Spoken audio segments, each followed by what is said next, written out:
മനു പ്രസാദിൽ നിന്ന് ആരംഭിക്കുകയാണ്. മനു, വികസിത കേരളം എന്ന മുദ്രാവാക്യമാണ് BJP മുന്നോട്ട് വയ്ക്കുന്നത്. രാഷ്ട്രീയം മാത്രം പോരാ, അതേസമയം വികസനവും ചർച്ച ചെയ്യണം എന്ന ഒരു അജണ്ട മുൻനിർത്തിയാണ് ഇക്കുറി BJP NDA നിയമസഭാ തെരഞ്ഞെടുപ്പിനെ നേരിടുന്നത്. എത്രത്തോളം പ്രതീക്ഷയുണ്ട്? അല്ല, നമ്മുടെ പൊതുവായ സാഹചര്യത്തിൽ വികസിതമായിരിക്കണം നമ്മുടെ രാഷ്ട്രീയം എന്നുള്ളതിൽ ഒരു സംശയവുമില്ല. രാഷ്ട്രീയത്തിൻ്റെ ചട്ടക്കൂടുകൾക്കുള്ളിലേക്ക് വികസനത്തിനപ്പുറം പലതും വന്ന് കയറുന്ന സ്വാഭാവികമായ അന്തരീക്ഷം കേരളത്തിൻ്റെ മണ്ണിൽ കാലാകാലങ്ങളായി നമ്മൾ കണ്ടുവരാറുണ്ട്. അതോടൊപ്പം തന്നെ അതിനിടയിൽ മുങ്ങിപ്പോകാറുള്ളതാണ് വികസനം എന്ന വാക്ക്.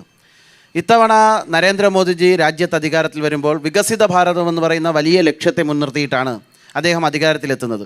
ഇന്ന് രാജ്യത്തെമ്പാടത്ത് നടക്കുന്ന തെരഞ്ഞെടുപ്പ് പ്രവർത്തനങ്ങളായാലും മറ്റു പ്രവർത്തനങ്ങളായാലും വികസിത ഭാരതം എന്ന് പറയുന്ന വലിയ സങ്കല്പത്തിലേക്കാണ് മുന്നോട്ട് പോകുന്നത്.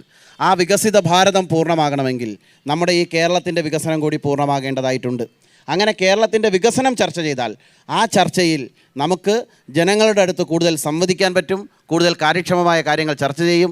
അവരുടെ പട്ടിണി, അവരുടെ ദുരിതങ്ങൾ, അവർ അനുഭവിക്കുന്ന നേർചിത്രങ്ങളായ കാര്യങ്ങളൊക്കെ കൊണ്ടുവരാൻ സാധിക്കും. അത് വലിയ വിജയപ്രതീക്ഷയും വലിയ മുന്നേറ്റവും ഞങ്ങൾക്കുണ്ടാക്കാൻ സാധിക്കുമെന്നുള്ളതാണ്.